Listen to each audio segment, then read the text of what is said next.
Welcome back to the Week Huddle YouTube channel. I'm your host Owen, and today we were covering my guys team for the 2025 NFL Draft. Now, when I talk about my guys, I'm talking about guys who I either have graded higher than consensus or what I deem to be consensus, guys who I think aren't getting talked about enough in current draft media for one reason or another, or guys that even though I'm more consensus with the grading wise, where other people are talking about them, I'm just betting that they are going to succeed in the NFL for what I view as their skill sets, athleticism, or other combinations that I'll get into as I get through every single player, all 22 of them, in this both offense and defensive team of my guys for the 2025 NFL Draft. So, without further ado, let's just jump right into it. So we're going to dive in on the offensive side of the ball here with my 2025 My Guys team. And starting off with, we're going to have our outside X wide receiver is going to be Dante Thornton. Dante Thornton is a wide receiver from the University of Tennessee, standing at 6'5", 205 pounds, a 4-year senior. He has an RAS score of a 9.85 out of 10. In 2024, he had season stats of 26 catches for 661 yards and 6 touchdowns. I graded him out as around 6-7.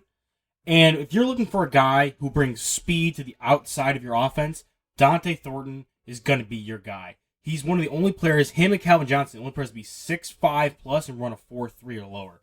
He had a bunch of downfield production. He had 25.4 yards per reception in 2024. His hands are good. He's got larger hands, able to go up and snatch balls and bring them in, and has good ball tracking and ability to attack the ball down the field. I think his release is better compared to some other guys who worked on the outside in college. He extensively had work on the outside and was able to work with that and get open and get off the line and not be pressed up too much. As well as I thought he worked really well with the scramble drill, especially with the type of quarterbacks he had while his time at Tennessee, especially this year with Nico. So he was able to bring a size element. I wouldn't say he's amazing when it comes to dominating the catch point and going up above the rim, but he was able to show off hands down the field, get down the field with good speed, and really work in that space that the Tennessee offense gave him. And yeah, he's 6'5" and can run a 4.3. You really can't argue much with that.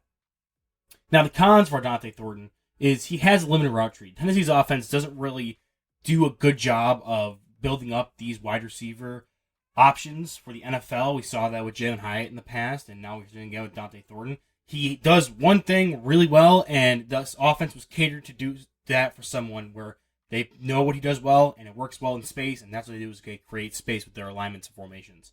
Like I said previously, he's not super dominant above the rim. He doesn't go up and attack the ball and get it. I wouldn't call him a contested catch player at all. So even though he is on the larger side, he doesn't really use that to his full advantage.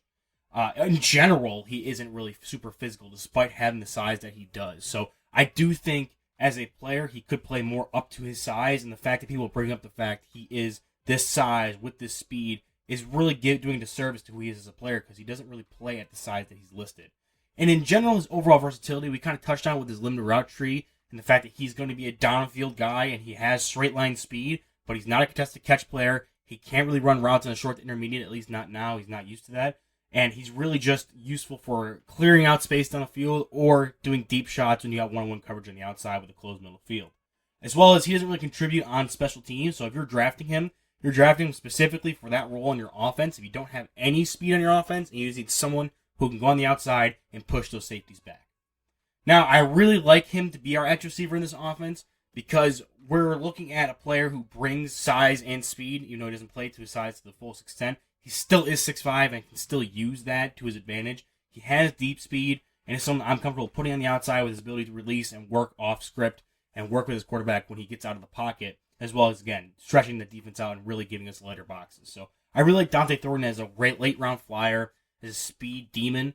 I think if you draft him anywhere outside of day 3, if he goes day 2 just because of his measurables and his speed, you're making a mistake because he's a very limited player. But if you understand what he is, understand how to use him, and use him in that correct way, you're getting a gem with Dante Thornton. Up next, we have our slot receiver. It's going to be Eftim Chisholm III from Eastern Washington. Now you're going to look at him and think, okay, white slot type receiver from Eastern Washington, Cooper Kupp's the comp. And even though I am higher on him than the consensus, I would say Cooper Kupp is a much better athlete than what Eftim is right now. And that was the major question mark coming out of it. And the fact that his RAS score came in at 5.01 out of 10 is confirming of that. He's only 5'10", 195. He did have 120 catches for 1,311 yards and 13 touchdowns in 2024. I have a round 3 grade on him. He was actually one of my top slot options. If you're not counting Emeka Egbuka, I think he can be the top slot receiver coming out of this draft class. Just for me personally, when you look at what you want from a slot receiver, he brings the route running. He's super quick twitch and explosive in and out of his breaks. So you see that a lot when it comes to him being able to stop and start, from getting the catch and accelerating upfield and getting upfield. He does all the things you want from a slot receiver who's working over the middle and needs to get quick separation. He does that all very well. As well as he's able to work off the zone and get into open pockets and allow his quarterback to have those dump-off passes to find him in that zone. He has good instincts running after the catch. He may not have the best speed or ability to break plays long and finish off plays, but he's able to find open space, get there, and get extra yards after the catch that most other players wouldn't be able to find. Like a Dante Thornton wouldn't be able to find that. And I do think he plays with an edge and when he's blocking. He's not the biggest guy, but he's willing to put his body out there and block, especially in the slot. You're going to need that to be able to play in the NFL at the slot level. Now, like I said, he tested really poorly, and that was a big question mark playing against Eastern Washington's level of competition. That, you know, he looks like a fine athlete against lower level competition, which means he's probably not a great athlete, and his testing really backed that up. So top end speed, like we said, isn't there. His level of competition overall didn't really show that. He put up big numbers against that level of competition and wasn't even that standout of an athlete versus them, so that is also a drawback. His release package is going to force him to be inside. He doesn't really handle that physicality a lot. He lacks size, and that's really going to peg him into being a slot-only type player. So I really like Efton.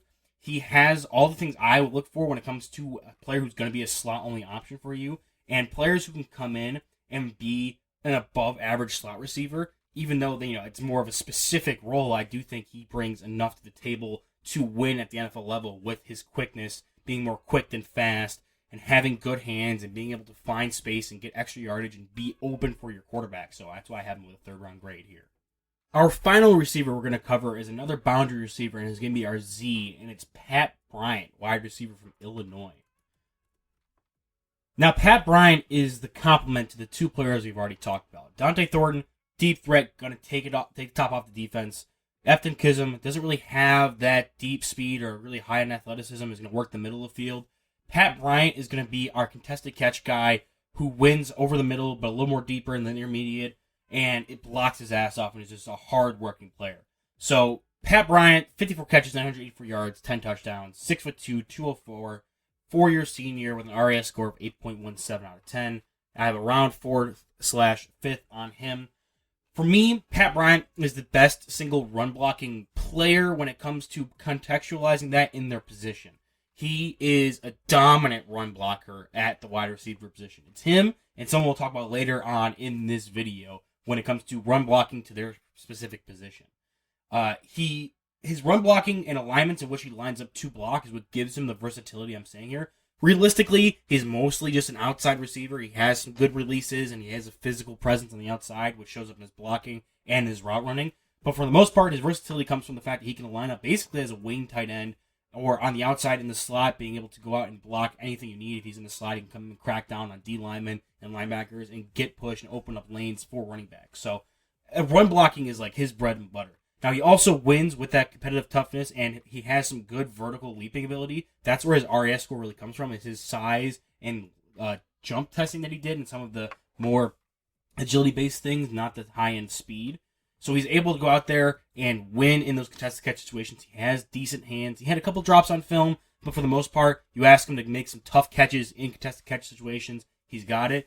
And while he isn't the best athlete post-catch, he does have good vision to be able to find holes in the defense and find that space and attack it. So there was a play, I can't remember who the opponent was, but it was last 10 seconds of the game. He was able to get the catch. And even though he can't outrun any of these defenders in a foot race, he's able to find the right crease and the right space to be able to take a play 30 extra yards and get a game-sealing walk-off touchdown. Now, cons, we talked about it, not top-end athlete. I don't think he's going to be able to create a lot of downfield separation. He's not going to be able to stretch the field, but we have another wide receiver to do that for us. He's also not the best route runner. He's not going to be able to create quick separation. Again, we're complimenting him that with a slot receiver who that's his big thing, is creating quick separation in the short game. He doesn't have that quick twitch, not like Efton Kism, and that just creates to a lack of separation. So he's going to be in a lot of contested catch situations. And you don't love that for a receiver who's going to be like a day 2 or day 1 pick, who's going to have to thrive in those contested catch situations, because those are really, even though you call them 50-50 balls, you're like, oh, he'd be 60-40, those are still low percentage plays. So he's going to thrive in those low percentage plays, but you're not going to want to make him a volume element of your offense. But he's going to be out there, he's going to block his ass off, he's going to bring a size element to your offense, and play with his size, unlike a guy like Dante Thornton. And I just want to throw out a name before we move on. That honorable mention is Isaac Tesla. I was going to put him on here because I think he's my favorite of all four of these guys. Of the four of them, he's my number one when it comes to who I like the best. Kism is my highest graded player. Tesla is a high 4 for me. But he's been getting a lot of buzz and isn't really under the radar anymore, so I felt like I wanted to shine some light on some other players that have been kind of forgotten about in this process while Tesla has been getting his roses. So that's why he isn't in my guys' offense. So at tight end, we talked about run blockers. Here we go with another one. We have Jackson Hawes, tight end out of Georgia Tech. 2024 season stats, only 16 catches for 195 yards and 0 touchdowns on a Georgia Tech offense that didn't really throw the ball that much, really run heavy oriented. 6'4.5", 253 pounds, 6-year senior with an RAS score of 7.23 out of 10. I have a 4th/5th round grade on him. You want to talk about guys who run block effectively at their position? Jackson Hawes is one of the best run blocking tight ends I've ever seen in my time reviewing draft prospects and watching tight ends. Block strength, blocking IQ, ability to use his athleticism in blocking, specifically the short range and ability to get off the ball and into defenders. He has size, and he's able to move with that on the boundary, especially when he's blocking corners on screens and in space. He has high motor. He's going to drive guys out of the frame, whether it's a DN, corner, linebacker, doesn't matter. He's taking that guy and trying to Michael Orr them off the screen. Now, he isn't the best run after the catch, but he has a high motor and high effort and is willing to be physical and aggressive. So he's able to, when he gets the ball in his hands, in those short routes, whether it's like a dump off in the flat, he turns upfield and he's going to truck a guy. He's going to try to get every last yard. You're going to have to fight him to stop him from getting an extra yard. Now, he's a great blocker and he's a high energy, high effort kind of player, but he's not the best athlete. His explosiveness in and out of cuts of the routes isn't there. They asked him to do some more dynamic routes and he just wasn't able to physically pull them off. So he's not going to be a guy you're going to want to pair with another run blocking, non-receiving type tight end. You're going to want him to be with one of the more Dalton Kincaid, Kyle Pitts style tight ends who can be a glorified receiver while he takes up the blocking efforts as a tight end too. Again, top end athleticism just isn't there. Catch radius, he likes short arms a lot of passes. He looks like he doesn't play with a ton of length in the route, so that's a little worrying. And that kind of shows up with his hands as well. He's not really able to pluck it away from his body, and he does it into his body and his frame a lot more often than you'd like. He's just not a natural receiver. He's basically a glorified offensive lineman, but in the body of a tight end. And that's in the best way possible, but also slightly in the worst way possible. He's not Lee Smith, but he's also, like I said, not Kyle Pitts. And he just lacks overall production. I don't really see that as a problem. If you're going to be drafting him to be a tight end 3 and eventually grow him into your tight end 2, I think the lack of production shouldn't really scare you off. So now we have guys who can clear out the safeties, guys who can attack that space that you get cleared out with, and then 2 dudes who are going to run block their asses off and really open up those run lanes for our running back and now that space we now have. So at left tackle, we're going to have Ozzy Trapilo. 2024 PFF grades on the offensive lineman don't have stats to draw back to, so we have an 80.5 pass block grade and a 69.9 run block grade. He's 6'8", 316 pounds, a 5-year senior out at Boston College with an RAS score of 8.88 out of 10. I gave him a second round grade in my grading scale.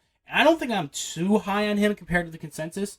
I've just not seen his name dropped amongst a lot of these offensive tackles when we're talking about mock drafts and where guys are going in day 2. For me, this offensive tackle class isn't great, and a guy like Trapilo has the potential to be one of the better, more steady hands coming out of this draft class at the position. He has vertical and lateral athleticism. Phenomenal athlete. For 6'8", 316, you would have thought he was 6'4", 305 the way he moves. He has an insane technique in pass pro with his hands. He's able to fight, reset, and get guys in the middle of their chest and control that point of contact. His foot technique in run and pass pro is also good. He's able to run his feet through contact. He's not the strongest guy, but he puts a lot of effort to be able to get guys out of the way with double teams and working his way up to the second level. And in pass pro, he's able to match, mirror, and not be slow-footed and get caught by any of these pass rushers on the edge in that space. And as well, he has versatility. I think he can play in one of those systems where you're asking him to combo block up to the second level in power. He can be a puller and be sort of effective. He can get out in space and be a blocker on the boundary when it comes to screens and other things you want to do to attack the outside. Be a lead blocker. He has enough size to be in a power scheme and he has enough athleticism to be in a zone scheme. So I think he is versatile when it comes to that. Now, his cons, he's not the best when it comes to one-on-one power. He's not going to be an absolute road grader. He's not a super people mover. Now, like I said, combo blocks, double teams, he can get the job done. But for me, I'm not going to put him out there and expect him to be an Armand Menbu or an Anthony Belton, someone who can just move another person against their will one-on-one, and you can trust that path is going to be clear. He also struggles to play with length, and it affects his anchor a lot. Despite having really good hand technique and requisite arm length for being a tackle, he doesn't really play with that level of length. And if he can just get that down, and I guess it's another element of his technique he needs to play with, he needs to be able to develop more of a punch and ability to play up to his length standards. Despite being 6'8", he just doesn't play that way. And sometimes he can allow defenders into his chest and back him down. And I really need him to figure that out because that's like the one glaring weakness. If not, he probably would have a first-round grade for me. So that's one of the more slept-on tackle prospects, despite being highly graded. No one ever talks about him. Ozzie Trapilo out of Boston College. At right tackle, we're going to have Emory Jones Jr. out of LSU, 2024 PFF grades, a 67.4 pass block, a 61.0 run block. Not the best grades, but we'll get into that. He's 6'5", 315. He's a 3-year junior, and he didn't test enough to get us an RS score, so we're unable to provide that for him. I have a late third-round grade on him. He has tons of length. Like, his arms, he plays with some of the best length in this class. He was a 3-year starter from a true freshman at LSU at tackle, even back to the Jaden Daniel years there.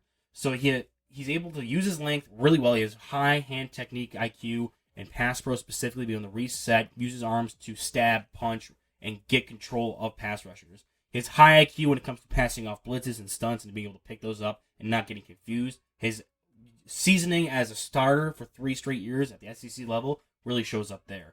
And I think he's a competitively tough player. He likes to bury guys, puts in that last block, loves the pancake, lay guys down. He is going to be a guy who fights for you every single snap of the game.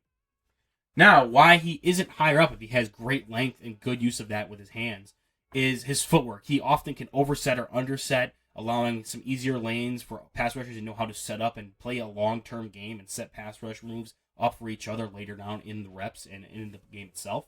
So a lot of people think he would do better at guard despite his length because of his footwork. I think that's fixable.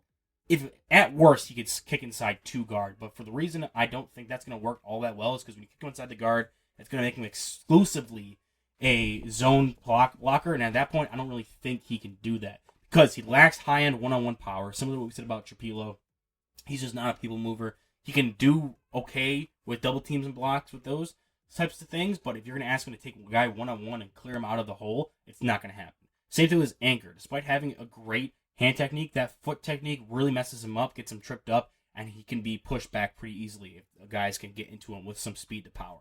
And then at the end of it, high-end lateral movement. I'm not saying he's a bad mover per se, but you're not going to ask him to be a puller consistently or be a lead blocker or be out on the boundary in the screens. You're going to want him to maybe get up to the second level, and he has enough requisite athleticism to get depth and cut off pass rushers, but I don't think he's going to be a guy you're going to look at and be like, that's an elite athlete at tackle. He's not.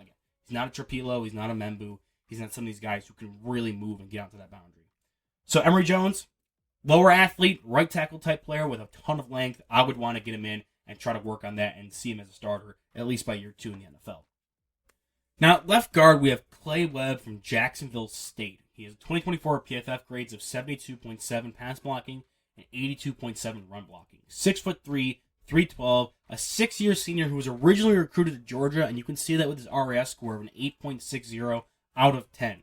I have a low third-round grade on Clay Webb, just because he's such a dynamic athlete for a guy who's 312 pounds. Doesn't show up in the RS score that much, but believe me when I tell you that he is one of the most dynamic offensive line prospects you will watch on film. He is explosive, flexible, can move laterally, and he has good technique to pair with all of that. You're going to look at him and throw on the film and understand why he was recruited to Georgia originally and why he was able to stick around in that team for a couple years before seeking out some playing time on a deep Georgia O-line out in Jacksonville State. Just an absolute demon when it comes to everything you ask of an offensive lineman to be when it comes to athleticism. Now, the reason he's lower on down here, he's not versatile. He's going to be a left guard specifically. That's where he played every single snap of his starting college career. Never really played on the right side. I don't think he can be a center. Potentially with the rest of his outlook and the rest of his profile, center may be an option, but I don't know if he has the ability to snap, let alone play on the right side. So I don't know how versatile that can be. That'd be more of a question of what the coaches think they can get out of him. And also, we talked about how he's this paragon of athleticism. His power and anchor are lacking significantly. He's not going to be able to get push on guys. Even in double teams, he struggles. He's going to be exclusively someone who's going to be in a zone scheme and getting up to the second level and working on smaller defenders. And even then, there were some plays where he got flat backed by the linebackers, like against Louisville. So his power and anchor are woefully insufficient right now. I think if you get him into a more pro-centered and focused weight training, maybe he can add on a little bit more muscle. But for the most part, I think you have to put him in a specific scheme. That limits his versatility even more. But if you are an offensive line coach, you see this guy and you're running a wide zone scheme where you want him to be a lead blocker or out on the boundary and you do a lot of screens and pulls, this is like you're drooling over yourself to get Clay Webb because he's technically there already when it comes to his hands and his footwork at the guard position, and he can move so well. So that is Clay Webb from Jacksonville State. Now for our right guard, kind of a different story. We have Jack Nelson from Wisconsin, a tackle for most people. His 2024 PFF grades at right tackle and left tackle for the Wisconsin Badgers. I think he was a left tackle, to be honest with you. He played right guard earlier in his career. It was an 82.2 pass block and a 75.2 run block. He is 6'7", 314 pounds, a 5-year senior with a question mark at his RES score because he did not test enough. Another player I have a low third-round grade on, and it's because he can move well laterally. He's explosive out of his stance, and he has a high IQ. Well, he's been a starter for Wisconsin at several positions, and he showed that versatility playing right guard, right tackle, and left tackle in the NFL. At Wisconsin. In the NFL, though, I think he's going to lack the length or playing length for playing at tackle. He is a good athlete, but I don't think he's good enough an athlete to beat a tackle at the NFL level. You see a lot of things like his footwork and hand technique where you see the glimpses of the brilliance of it, and we go back and watch his guard play. He was already pretty much there in his second season when he was playing guard for Wisconsin. But the fact that he is playing out in space at tackle, he has to think about where he's going to be to cut off angles and how he's going to compensate for that against more speed rushers, and it impacts where his feet and hands go. So I think moving it inside the guard would mask a lot of that and allow him to excel at what he does do. Now, the only problem with that move to guard is he's 6'7". So unless you have like a 6'5", 6'4" quarterback, you're going to struggle. He cannot be the right guard for the Arizona Cardinals or for the Carolina Panthers. You're going to need someone who is able to see over the offensive line and work the middle of the field good despite him being 6'7". Now, I think he has a requisite flexibility in his hips and in his knees to get deep in his stance and stay low and play at the guard level height-wise. But at the same time, he is still a tall guy who's going to need to play really low and with a tall quarterback to be able to play at guard. That's why most people still have him like locked in at a tackle despite the athleticism concerns I have for him there. So everything here as a guard, super good athlete, high IQ, has good technique for a guard right now coming out of the draft, and I think he can be a pinch hitter at tackle if you want him to. It's just finding the right scenario where he's able to fit in at a guard for you and play that way. And then at center, one of the most underrated players in this draft class, Seth McLaughlin, 2024 PFF grades of a 74.1 pass block and 67.9 run block. Ohio State, formerly of Alabama, 6'4", 304 pounds, a 5-year senior. He has a question mark of an RAS score because he did not test at all. He tore his Achilles back in practice in November, and it ended his season, and he's still recovering from that. He should be ready to go sometime into the NFL season this year. You would want to probably take it slower with him, which sucks because his skill set on tape is something that you don't really want to be waiting around for. He is the guy who is good at everything, elite at not much. He has a super high floor. I don't know how high his ceiling is. I think he's approaching his ceiling already. He is excellent with his technique. He has requisite athleticism to play the center position. He has enough when it comes to get off and movement to be able to get out there and be functional in all types of schemes, which makes him versatile. He has experience, again, starting at Alabama and Ohio State before the injury. Shows the IQ, and never had a bad snap exchange from all the snaps I could have seen from his time at Alabama and Ohio State. So I think he is a complete package at center when it comes to athleticism, power, all the stuff you would want for a guy who's going to be a starter at center for you. Now, like I said, he lacks elite traits across the board. He's just good at everything else, master of nothing. He's not special in any one category. When you're looking for holes to punch, he's not the quickest twitch guy. He has enough to survive at center at the NFL, but I'm not going to say he's the most explosive interior offensive line player in the world. So I do think he's going to be the guy that if you want that level of athleticism from your center, like how the Miami Dolphins have with Aaron Brewer, you're not going to get with McLaughlin. And he had that season-ending Achilles injury. Already a guy who isn't like a high-level elite athlete, and now he has a major leg injury. That can pull him back a little bit. I still think his fundamentals are there, and when he comes back from the injury, he will be a starting caliber center in the NFL.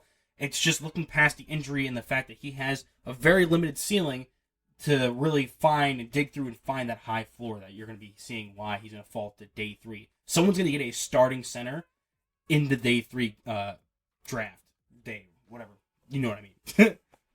All right, and we move on to running back. 2 positions left, and it's going to be Cam Skattebo, the running back out of Arizona State. He had a ton of hype when it coming out of that playoff loss against Texas. And that's kind of fallen off a bit. I can understand why, but let me go through why I have him as my guy running back. 2024 stats, we're back to stats again. 293 carries for 1,700 yards and 21 rushing touchdowns, chipping in an additional 45 catches for 605 yards and 3 touchdowns. He's 5'9", 219. I love a low to the ground, center of gravity, dense build at running back.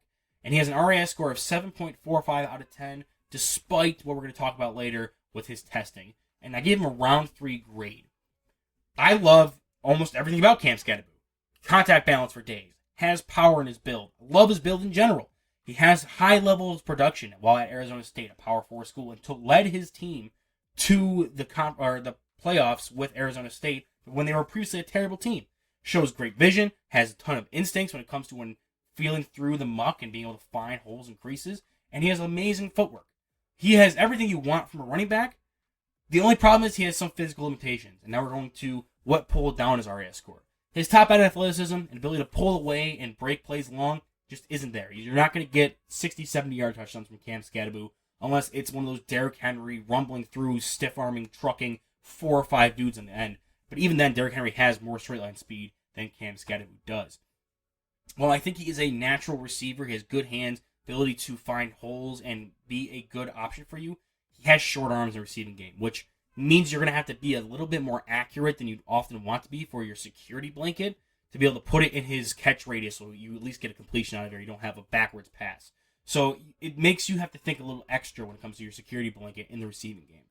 His durability, he was used a ton in college. This is one of the only positions I really factored durability into because running backs, when there's tread on the tires, they're basically done. He's an older guy, 6-year senior, ton of wear and tear through his college career, and it's going to be an issue of he got a ton of injuries by the time the season ended at Arizona State just from his style of running. He's got a ton of wear and tear and production on his body, and he's a smaller guy. The last time I remember somebody having this much question marks about the amount of wear and tear on him coming out of college was Jonathan Taylor out of Wisconsin. Jonathan Taylor was built right, big, bulky, and still had speed, whereas Skattebo has a smaller frame but still has that bruising style. So it's going to be an issue of how long does he have in the NFL. Are you drafting him for a long time? No, but you're drafting him for a good time.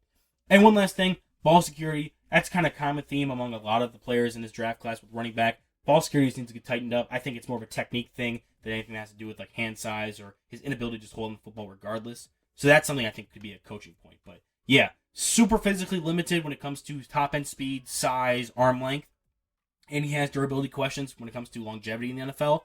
But man, is he a fun player, and he can run an offense. You get him there for 3 years, he can be your grinded out for a second down back and get you to third and shorts. He would be electric in the NFL.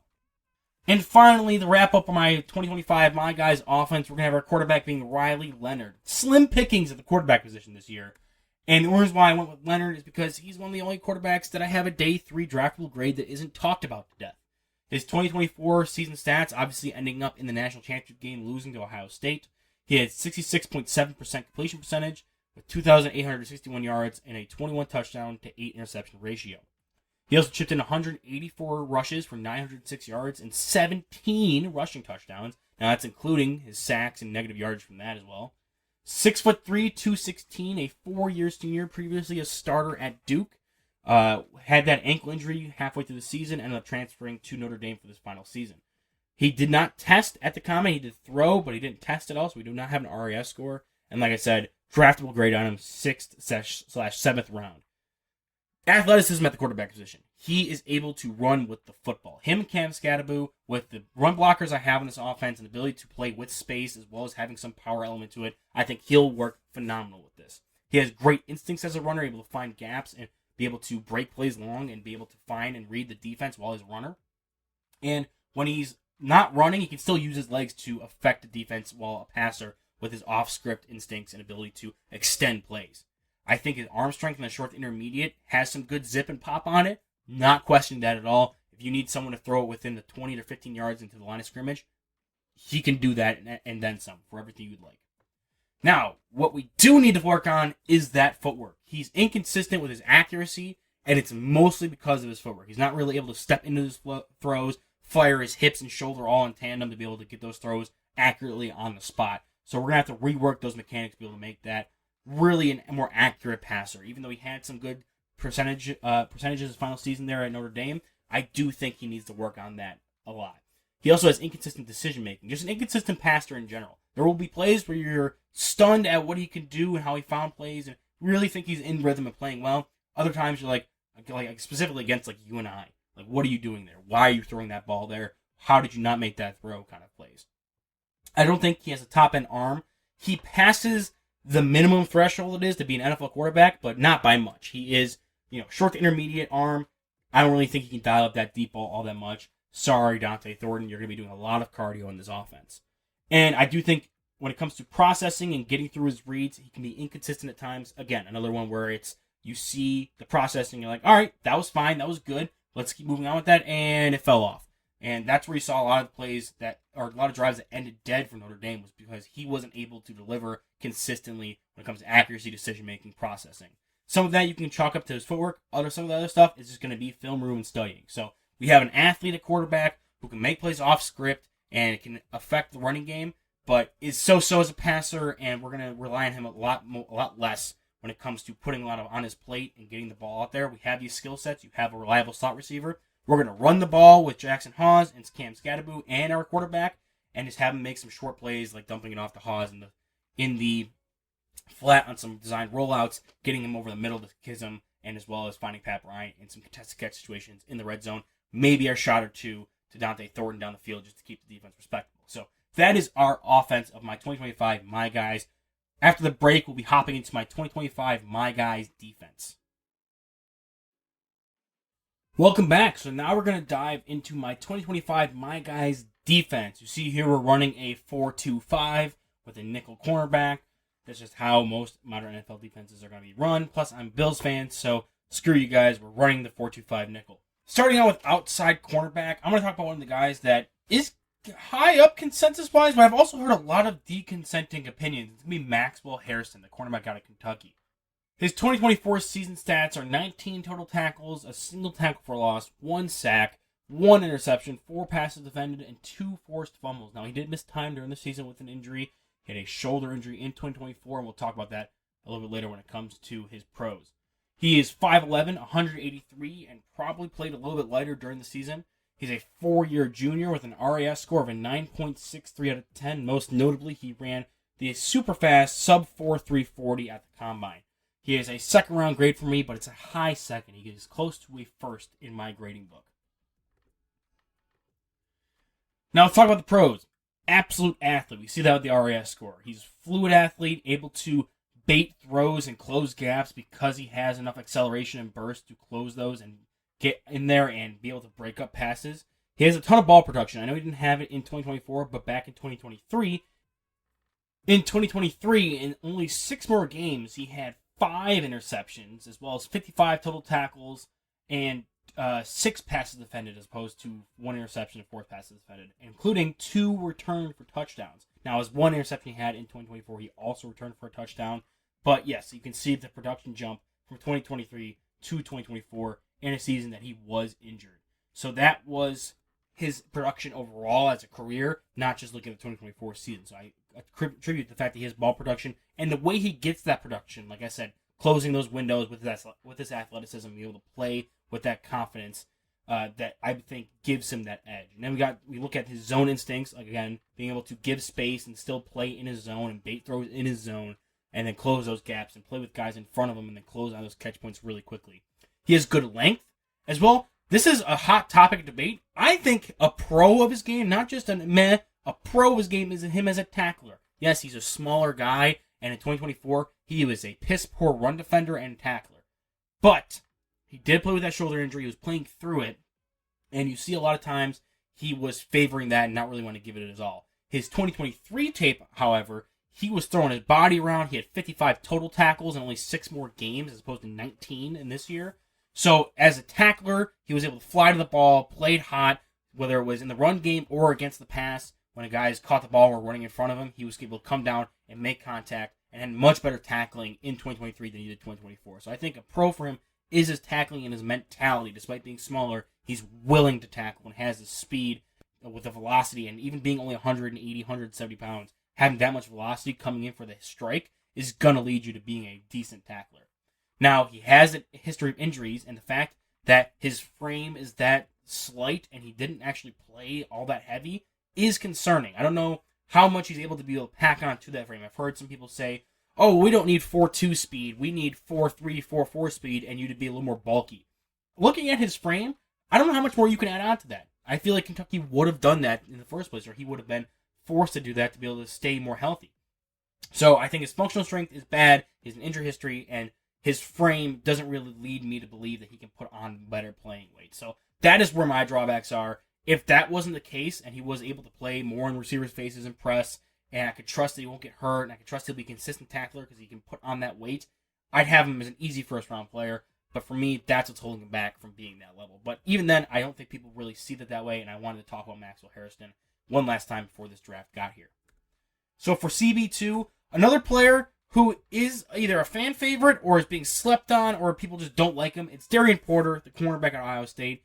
This, again, isn't someone I'm picking that's super low down on the board that I want to talk up. It's someone that I think I'm going to bet on. He's going to be my guy because I think he's going to work out. 2024 season stats, a converted receiver to corner. This is the only year where he really got true starting opportunity. 18 total tackles, 2 tackles for loss, 3 interceptions, and 2 passes defended. He's 6'3", 195, a 6th-year senior who didn't really break out until his 6th season in college as a corner.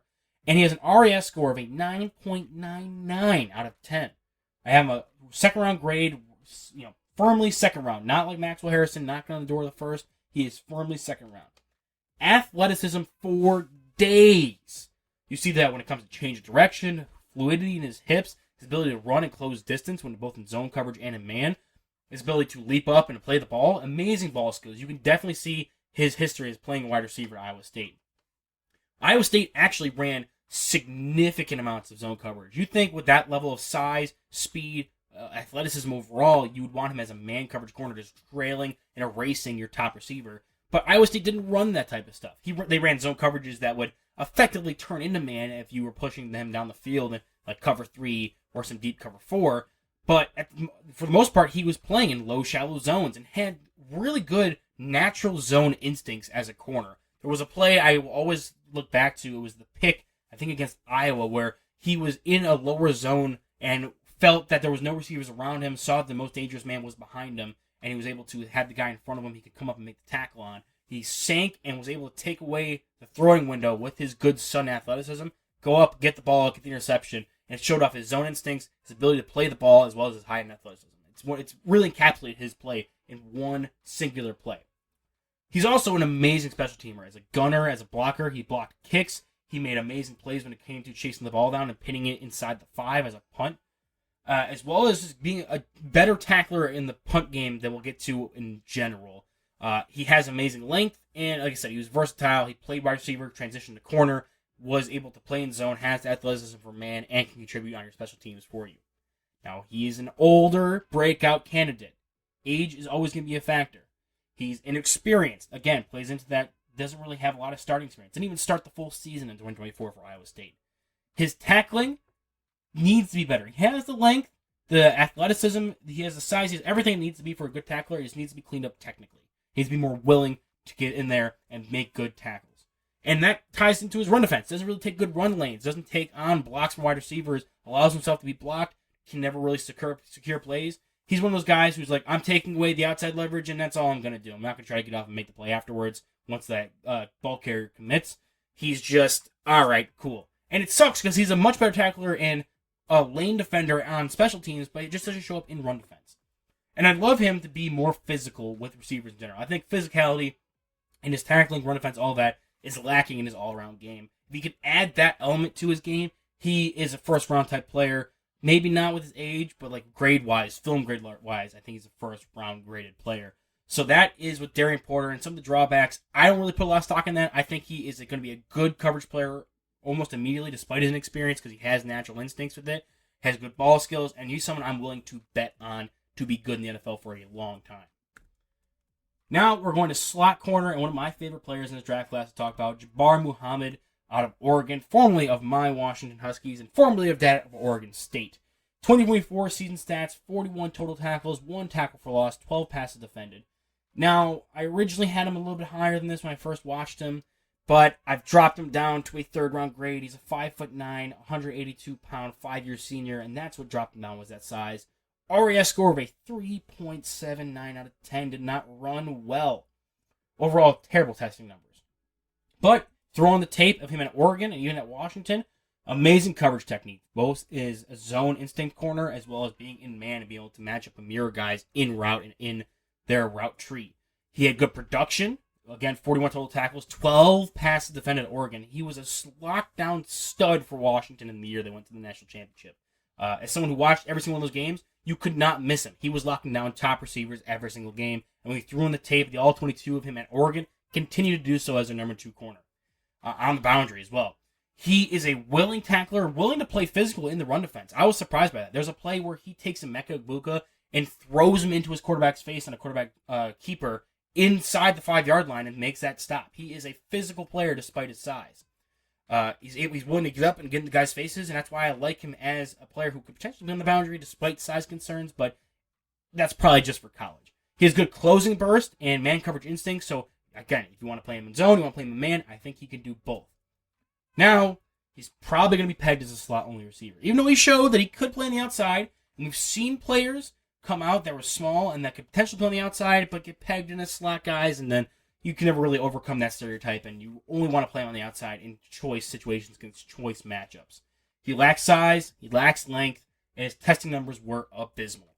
So he's going to fall. I think his tape is round 3 tape. The testing numbers bring it down a little bit because there are some question marks with his size on tape and with high athleticism to make up for that size. It isn't really there, but I think natural instinctive cover corner. He is super physical. I think he's physical enough to play in the slot and be a run defender in the slot at the NFL level. So at worst, you're getting a good slot corner, and at best, he could potentially buck a lot of trends and play as like an outside corner-ish. I just think he's a little too small to be like a Trent McDuffie type player. So he does ending up with a third-round grade for me. It just sucks that he couldn't measure it a little bit better or test a little bit better to make me double down and be super confident. But on film, third-round grade. Now let's hop to our defensive line. We're going to start with our first pass rusher, Louisville's Ashton Gillott. 2024 season stats, 43 total tackles, 10 tackles for loss, 4.5 sacks. However, to add to that, in 2023, in only 2 more games, he goes up to 45 total tackles, not that big of a jump, 15 tackles for loss, all right, you're getting me there, and then 11 sacks, up from 4.5. And the year before that, he had 7, the year before that, he had 4. So for 4 straight seasons, he had 4 higher sacks, 2 years with 7 and 11 respectively. So he has production throughout his career in Louisville. He is 6'2.5", 264 pounds, carries it really well. He's a 4-year senior, played all 4 years at Louisville with an RAS score of 9.75 out of 10. I have a round 4/5 on him, and here's why.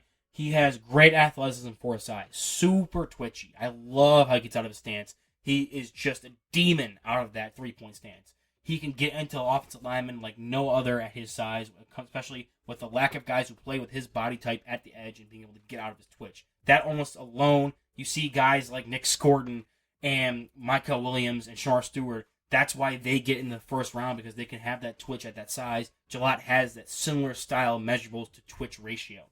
He has great play strength. That weight shows up in the power he carries with his hands. He's able to set edges, play the run, and be a guy who can even reduce down inside and play as a 3-tech D tackle and still impact the run. He has a high motor, able to chase plays down despite being a bigger guy. has good run defense IQ. He's able to find, locate the ball, and attack in the right ways. Doesn't exit his gaps too much. I really love him as it comes to a run defender as motor, play strength, IQ. What else would you really want? He has a very effective bull rush as an outside pass rusher. And as I've already kind of touched on, inside-out versatility. As a pass rusher inside, he's too quick for guards. On the outside, he's got power to beat tackles. I do think now, on the outside specifically, his arm length is a little lacking. You'd like him to be able to bull rush or long arm with a bit better length to complement those heavy hands. And his flexibility isn't really there to attack the outside hip and threaten that speed to complement that power.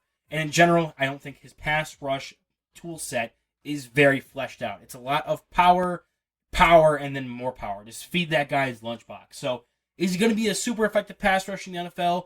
No. I think he has the athleticism to eventually get there when it comes to quick twitch and be able to add like an inside move with a swim or rip inside counter, maybe a spin move here or there. But he's going to be a guy who's going to live on the power rush and being a good run defender, inside-out versatility. To compare him back to a style of player, you think of like, again, my Buffalo Bills bias showing here, like an AJ Epinesa, a Casey Hill, someone who's able to come in, set the edge, play the run, maybe reduced out inside to be that more smaller 3-tech pass rusher to be able to beat some more slower-footed guards. But you're not really expecting him to get anything higher than like 4-5 sacks in a year, 6 on a good season, right? That he's going to be a complimentary pass rusher with early down upside. And then for our other edge rusher, we have one of my favorite players in this draft class. I remember being on a Draft Professor podcast, and we got the question for our takes episode on if, name 5 players, how many of these guys could go in the second round. And I had not watched Oluwafemi Oladejo at that point, the edge rusher at UCLA, and I did not credit him as being a second round pick. I would take that in a heartbeat. I wouldn't be mad if a team took him in the back half of the first round just because of the pure upside. His 2024 season stats: 57 total tackles, 14 tackles for loss, 4.5 sacks, 2 passes defended, and he didn't play edge rusher for the first time in his career until 3 games into this season. 6'3", 259 pounds, 4-year senior. Didn't test, so we don't have an RAS score on him. I have a second-round grade on Oluwafemi Oladejo, and let's talk about the pros. He had production as an edge rusher. 4.5 sacks, 14 tackles for loss as an edge, despite playing 10 games in the position in his entire career, as far as I'm aware. He was able to come in, take over that position, understand what to do, and excel. So you're already starting at, he should be super raw, but he's already got some refinement to that because he's just an instinctual player. He's super twitchy and explosive out of his stance despite being 260 pounds. He's got the best motor in this draft class. Plays with his hair on fire. You will not get me to fall in love with you more so than being twitchy and having the mentality and the urgency to attack the play like Oluwafemi Oladejo does. Actually, you can, because he also plays with really good power. He's got long arms and heavy hands. Another key to my heart. He has lateral athleticism, twitch, motor, power, and he has so much upside for the fact that he has not played this position more than like a handful of games in his college career. And hell, you're going to get him to the NFL and have him be in an edge room and being coached by pro edge coaches. There's no idea what he could be moving forward. He is raw for the position, just granted, overall, he had some lapses. His bad plays were because it looked like he was inexperienced playing edge, being more used to being a linebacker in that space, being able to correct and rely on your athleticism to make those corrections. As an edge, you have to be a little bit more responsible, especially out and keeping contained, and that happened with him a few times. His flexibility is lacking. He's not going to be these like Donovan Zaraku, Gumby-ish pass rushers who can bend at the hip and really close that gap and make it so that way tackles can't really land their hands on him. That's just not his style. I do think as he grows as an edge rusher, he needs to learn how to use his length a bit more. He has heavy hands. He has that inherent power and twitch in him. He just needs to be able to utilize that more effectively with all of his length. And he has the length to use it. He just needs to put it all together. And that kind of plays into my last comment, which is his pass rush variety. He needs to add more moves. He needs to be able to utilize his length more as a pass rusher. He is a good baseline when it comes to having the motor and the ability to impact plays and wanting to be out there and making plays around the ball every single snap. But we just need to refine him a bit, and refine him because he's only played edge rusher for 10 games. I don't know if I can say that any more clearly. I love Oluwafemi Oladejo. You'll see a lot of pro Josiah Stewart propaganda out there, and I like Josiah Stewart just the same. He's also second round grade for me. But he is going to be super scheme specific because he is 6'2", 6'1", 230, 240 with super short arms. Olufemi Oladejo does everything Josiah Stewart does, but is 6'3", 260. Like, I can't poke questions in it. If he was playing edge his entire career, I have no doubt he'd be a stud coming out of UCLA there. All right, let's move on to D tackle. And this guy is so under the radar, I had to get a picture of him from his previous school of Harvard. Thor Griffith out of Louisville, 2024 season stats, 21 total tackles, 6 tackles for loss, 3 sacks, 1 forced fumble. I think I just liked this Louisville defensive line in general. 6'2", 305, a 4-year senior. We're actually going to have him, despite being 6'2", 305, he's going to be our more nose tackle type player. Again, my Bills bias showing here. I have a 4th/5th on him. I think he can be, despite only 305, a run penetrating type nose tackle where he's going to take on 2 guys from the 1 tech and try to split them every play and devote those 2 guys' attention, and that's going to be his play. It's really playing with 2 similar styles, but he has a little bit more mass and has the IQ, the athleticism, the motor, and the ability to drive through with his lower body. He is a stud when it comes to the weight room. He was a good prime example of that while in his time at Harvard. He was a Harvard student. He got into Harvard, was an all-academic player. So he has high IQ, has the willingness to be strong and play his gap.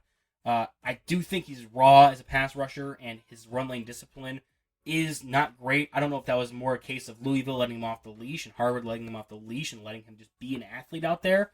But I do think with coaching up, allowing him to shoot gaps and kind of mold him more into that gap shooting 1-tech role, we could get a guy who, despite not having the best anchor to take on blocks or doesn't like being run lane disciplined, you can mold him into someone who can be that style of 1-tech for you. Not a starter by any means, but I think a rotational 1-tech type of player. Again, feeding to my Bills bias a little bit here. That's exactly what they do with their players. Rotate them a lot. 40-50% of the snaps. Gap shooting, smaller 1-tech D tackles who are around 305, 310, and can disrupt stuff by splitting double teams consistently and still having strength. So that is Thor Griffith out of Louisville, formerly of Harvard. And then our 3-tech, another guy I do not see anybody talking about. We talk about some players on this South Carolina D-line, including TJ Sanders, Kyle Kennard. But we don't talk about Tonka Hemingway. Now we got the all defensive team names, by the way, too. Thor Griffith lining up next to Tonka Hemingway. 2024 season stats, 25 total tackles, 4.0 tackles for loss, 4.0 sacks, 1 pass to defense, 1 forced fumble. All of that while playing majority of the season with a cast on his hand because he broke it. 6'3", 284, 5-year senior with an RAS score of a 9.46 out of 10. He's around 4/5 grade for me. Now, what are you getting with Tonka Hemingway? Explosive.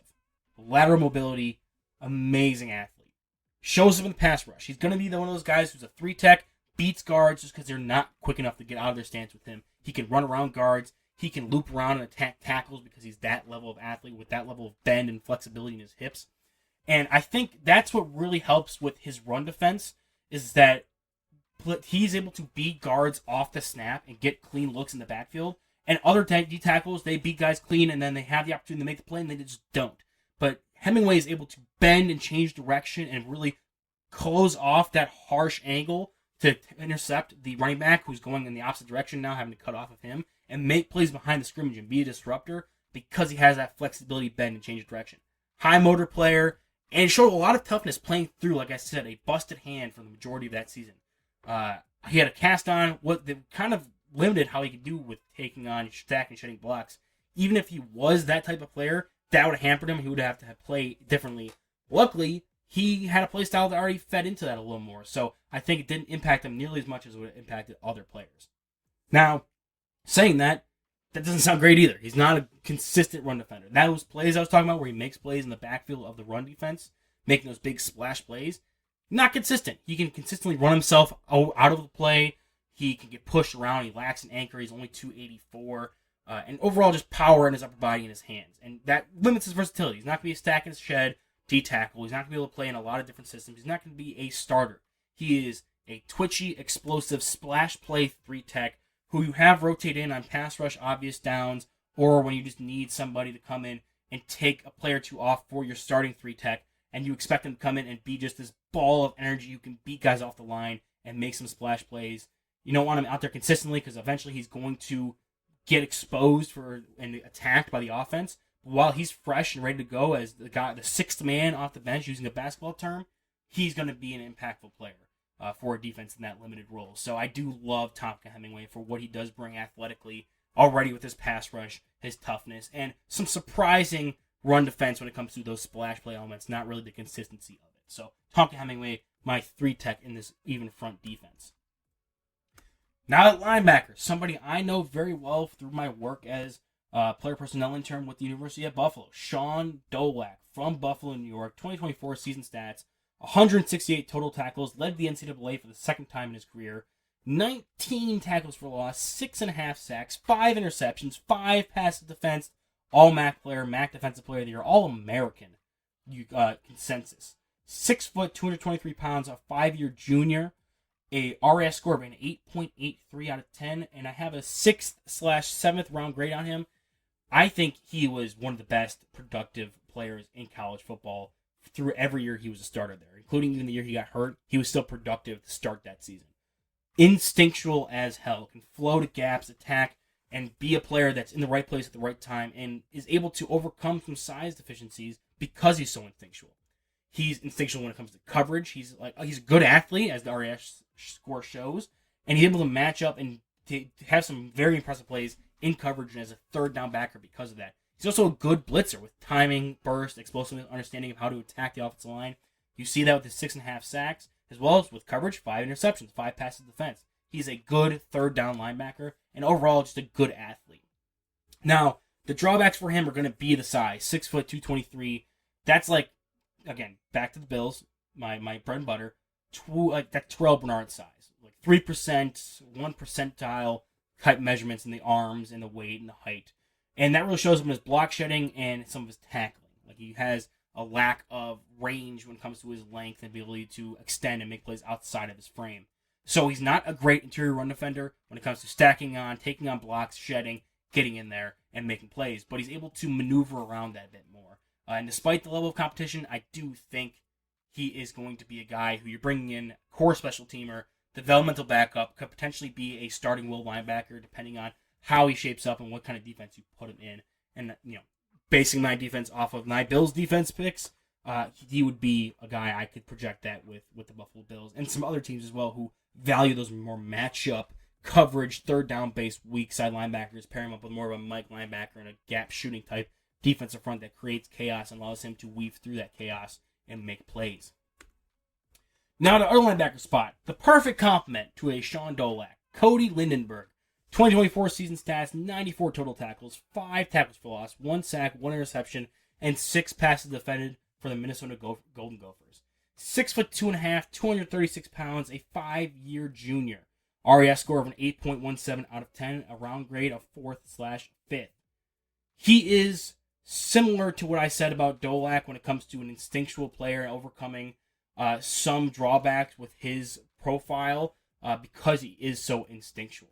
He's one of those guys that popped to me when I was watching someone else. I was watching Omari Hampton, running back out of North Carolina, and he was playing against Minnesota, and there were plays where I was like, 45 just made that play. 45 just made another sick play against Omari Hampton. And Omari Hampton is this stud athlete for the position. And I was like, who is this guy? He immediately shut up my 2 watch boards. Instinctual, able to read and react and attack the run, and has good core strength when it comes to playing on the interior. Maybe he isn't the best when it comes to getting his hands on, stacking, shedding, and controlling offensive linemen, being that strong. But when linemen get into his shoulder pads, into his side, he's not easily moved. He's able to hold his ground and hold his lanes and his gaps. So an interior run defender to complement our Sean Dolak exterior third down instinctual needs to work around the mess, run defender. But he does lack elite athleticism. I think his read and react and instincts make up for that to a certain point. But in the NFL, even subpar athletes are going to be exposed a little more. He's not super lengthy despite being 6'2.5". Like I said previously, not the best block shedder, but that doesn't really matter because I do think he's still a good interior run defender. And tackling is atrocious. Like, Dolak was more so knowing his physical limitations, getting better with that. And even that, he was still a really good tackler. You saw that in his production. Lindenberg was just falling off guys. Like, he had the positioning. He has the size to wrap up and make tackles, and he's there to make the plays. He puts himself in the position, and he just can't secure the tackles. It drove me insane. So if we can coach him up, be able to have him wrap and hold on his tackles for a little bit longer, he could be a developmental starting linebacker for most defenses in the NFL. So I think those instincts and those ability to read and react really cover for a lot of his athletic downsides, and he can be a guy who's like kind of more of a run-thumping, run-defending linebacker. Maybe not taking off the field in third down, but we're complimenting him with a good match linebacker and Sean Dolak for our defense.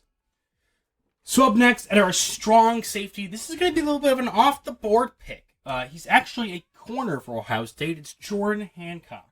2024 season stats of 48 total tackles, 2.0 tackles for loss, 1 interception, 8 passes defensed, 2 forced fumbles at 6 foot 195, a 4-year senior. RAS score of a 9.82 out of 10. I have a round grade of a 4th/5th, and here is why. Pros, high-end athlete, recovery speed, hip fluidity. Now, mind you, this is all at corner specifically, and you see that in RAS score 9.82. He's physical, willing to come up and lay the wood, likes to have the play in front of him, condenses down on the catch point, makes tackles securely and with some power. What I don't like about him, route anticipation in man and zone when he is in the shallow zones, and even sometimes in the deeper zones as well, and in man when he has to anticipate and react to what the receiver is doing before he can really get separation. It's not his best trait, despite being the athlete that he is and being able to recover. He relies on that a little too much. I don't think he's as physical in route as you'd like to see, especially when you're carrying guys in man coverage and being as physical as he is as a tackler and in zone. You'd like to see him be a bit more physical there. And he doesn't really have the ball skills production. I didn't really see him. No, he doesn't have the production in general, but I didn't see the skill set to be able to say like, oh, he left some on the field there. The stats don't really show that he has good ball production despite not having, or ball skills despite not having the production. I just don't think he has the ball skills in general as a corner. And this is why I think he would be a good safety. 6 foot, almost 200 pounds, loves to play deeper off the ball, has the requisite athleticism to be rangy, and his favorite thing is to keep the play in front of him, crack down, attack, and tackle. You get him as a strong safety in a split zone scheme, or even as a guy who comes down as a robber and takes the middle of the field away in that more intermediate zone and could be a contributor in the run game. I think that's where he will excel. I thought he could be, his athleticism and size leads me to believe he's going to be an outside corner if he does play corner. But his profile and abilities, I think, as a slot, but really as a strong safety more so than anything else, would really have him be a good player and maximize his potential with what he does bring as a profile. So Jordan Hancock, someone who didn't play safety in college, I think has the skill set to play safety and is kind of an off-the-board pick for this position. And finally, my free safety, and guys, you have to check him out. J.J. Roberts out of Marshall. Thank you. Shout out Kyle Krabs for putting me on with their latest coverage of their safety rankings for this draft class. 2024 season stats, 94 total tackles, 5.0 tackles for loss, 1 interception, 14 passes defended, 1 forced fumble, 1 sack, 5'11", 192, a 5-year senior, formerly at Wake Forest before transferring to Marshall.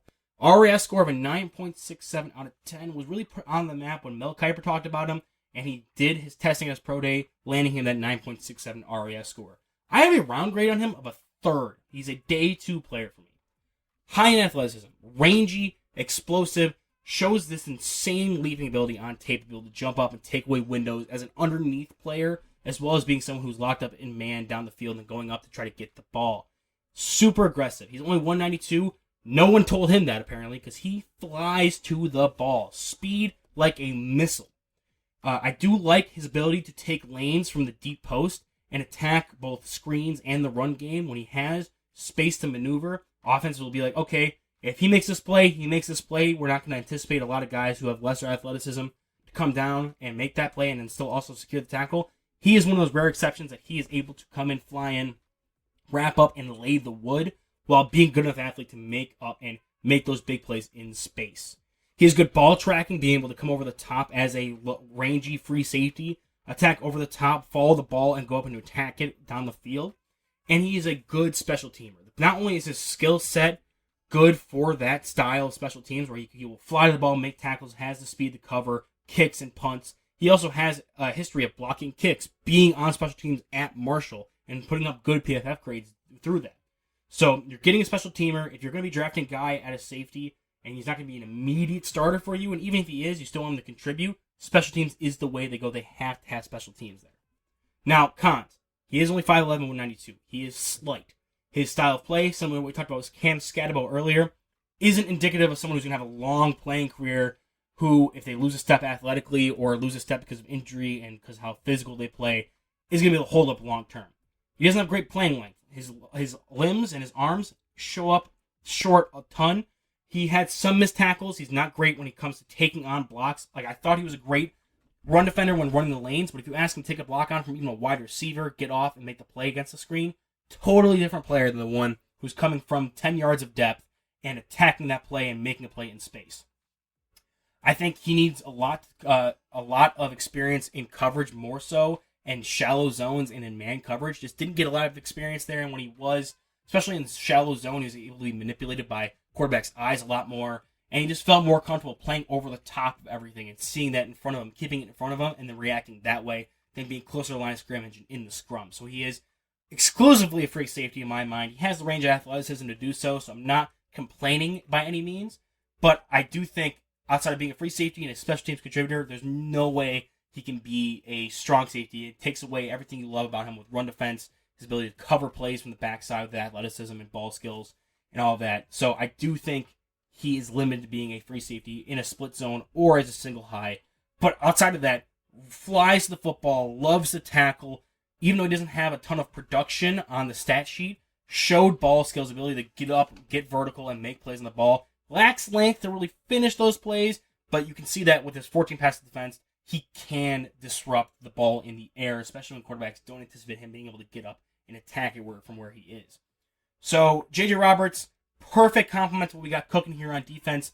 Perfect complement to a guy like Jordan Hancock at the strong safety. He's going to be our rangy, flowing free safety. Jordan Hancock can come down, be some run support to help complement Sean Dolak and our linebacker and Cody Lindenberg. And we got some stud corners on the outside who are going to be able to run a lot of zone coverage along with like cover 3 and deep thirds while we have our rangy free safety, J.J. Roberts, covering. And we have a bunch of horses up front who can get after the quarterback. No one is throwing on us.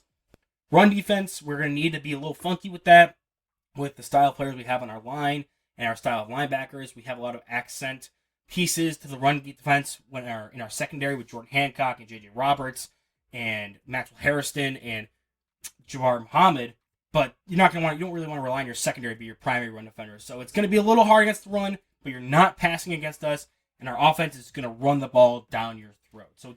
And that was my 2025 NFL Draft All My Guys team, our run-heavy offense with our 4-2-5 pass-stopping defense with some flavorful, colorful run defenders mixed in.